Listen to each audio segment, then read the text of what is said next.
Bismillahirrahmanirrahim. Allahumma salli ala Muhammadin wa ali Muhammad. Assalamu alaykum wa rahmatullahi wa barakatuh. Nous avons vu dans les précédents épisodes les principaux versets que les sunnites utilisent afin d'essayer de justifier la règle de Adalatus Sahaba, fameuse règle par laquelle ils justifient de prendre leur religion de n'importe quel compagnon du prophète. Nous avons prouvé qu'aucun de ces versets n'implique la fiabilité de l'ensemble des compagnons. À présent que les sunnites n'ont plus aucune manière de prouver la validité de leur dogme par le Coran, ils essayeront de la prouver en citant différents hadiths. Tout d'abord, il est important de signaler que cet argumentaire consistant à s'appuyer sur des hadiths pour valider des hadiths, car c'est bien de cela qu'il s'agit, des hadiths rapportés par les compagnons, est caduque, il ne vaut rien. Je m'explique. À la différence du Coran, la plupart des hadiths ne sont rapportés que par un nombre infime de compagnons, 1, 2, 3 ou plus. Les hadiths mutawatir, rapportés par un grand nombre de compagnons, comme c'est le cas du Coran, sont très rares. La plupart des hadiths que les sunnites vont utiliser pour essayer de prouver la validité de Adalatus Sahaba sont rapportés par un nombre très faible.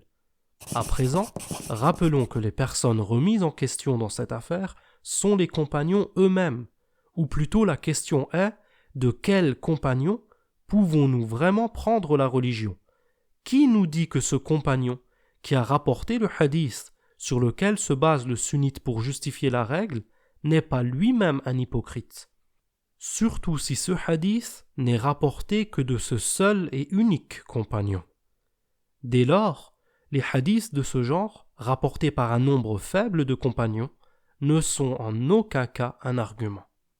Malgré la stupidité de ce type d'argumentaire donc, et de surcroît la non-nécessité d'y répondre, faisons quand même le temps d'une vidéo, preuve de mauvaise foi si je puis dire, pour prouver que même en admettant la validité de cet argumentaire par ces hadiths, il ne nous mènerait pas de toute façon à prouver la fiabilité des compagnons dans leur ensemble. Le hadith le plus récurrent que les sunnites s'emploient à rappeler sans cesse pour justifier leur dogme est la célèbre narration dans laquelle il est dit « Inna Allah la yajma'u ummati ala dalala » qui signifie « Certes Dieu ne rassemblera pas ma communauté sur un égarement ».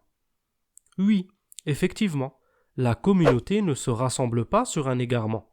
Il y a toujours un groupe, une partie de la communauté qui est dans la voie du prophète, dans la voie que Dieu a créée. Et alors, en quoi ce hadith prouve-t-il la fiabilité des compagnons ? Ce hadith n'implique ni un nombre de gens précis, ni les gens d'une époque précise, même pas celle du prophète. La seule chose que ce hadith implique est que toute la communauté ne s'égarera pas.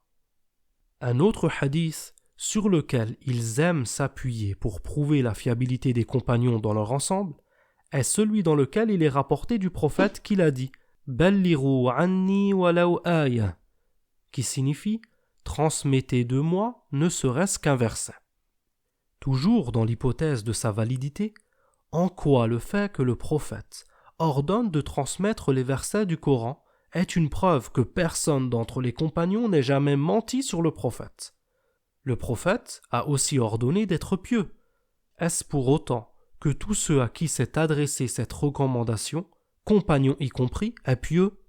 Évidemment non, nous l'avons vu dans les vidéos précédentes. D'autre part, l'un des hadiths rapportés par le plus de chaînes de transmission, l'un des plus mutawatir, est que le prophète a dit « Man kazaba alayya muta'ammidan falyatabawwa maq'adahu minan nar » qui signifie « Celui qui ment sciemment à mon égard, qu'il prenne sa place en enfer. » Et ceci fut également adressé aux compagnons. Alors tout comme le prophète leur aurait ordonné de transmettre, il leur a également ordonné, sans nul doute, de le faire sans mentir. Comment savoir si les compagnons ont respecté ceci, si nous n'analysons pas leur degré de fiabilité ? Un autre hadith employé par les sunnites est celui-ci. « Khayrul quruni qarni » qui signifie « La meilleure des époques, le meilleur des siècles est le mien, puis celui qui vient après, puis celui qui vient après.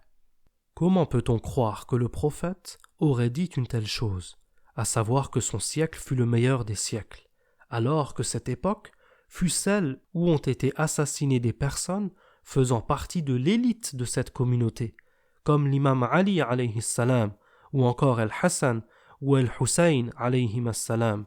Quelle pire injustice que celle-là peut-on imaginer? Et selon vous, les plus grands parmi les compagnons, comme Omar ou Othman, furent aussi assassinés. Est-ce cela la meilleure des époques? Est-ce la conception que vous avez d'une belle époque? Et n'est-ce pas que les sunnites, tout comme les chiites, confirment qu'il arrivera un temps où la piété et la justice régneront sur terre, et ceci après l'apparition de l'imam Mahdi alayhi salam. N'est-ce pas que cette époque sera la meilleure des époques? Celle où l'islam régnera sur terre et où l'injustice ne sera plus présente sur cette terre? Et dans l'hypothèse de la véracité de ce hadith, où est la preuve qu'il est impossible pour toute personne de cette époque de mentir sur le prophète? Car ceci n'est pas mentionné dans le hadith. Il y serait juste dit que cette époque fut la meilleure des époques. Mais en quoi, par exemple, ce hadith exempte Muawiyah ou Abu Huraira ou Anas ibn Malik, pour ne citer que, de mentir sur le prophète? Où est le lien entre ce hadith et la preuve de adalatus sahaba, la fiabilité de l'ensemble des compagnons dans ce qu'ils rapportent du prophète? Pour conclure, les hadiths en soi ne peuvent être utilisés comme preuve. Et même si l'on acceptait les hadiths utilisés par les sunnites dans leur argumentation pour appuyer la croyance en adalatus sahaba, ces hadiths ne constituent en rien une preuve solide de la fiabilité de tous les compagnons. Dans la prochaine vidéo, nous verrons les derniers arguments sunnites sur lesquels ils pourraient s'appuyer une fois leur argumentaire basé sur le Coran ainsi que celui basé sur les hadiths détruits. Barakallahu fikum, wassalamu alaykum wa rahmatullahi wa barakatuh.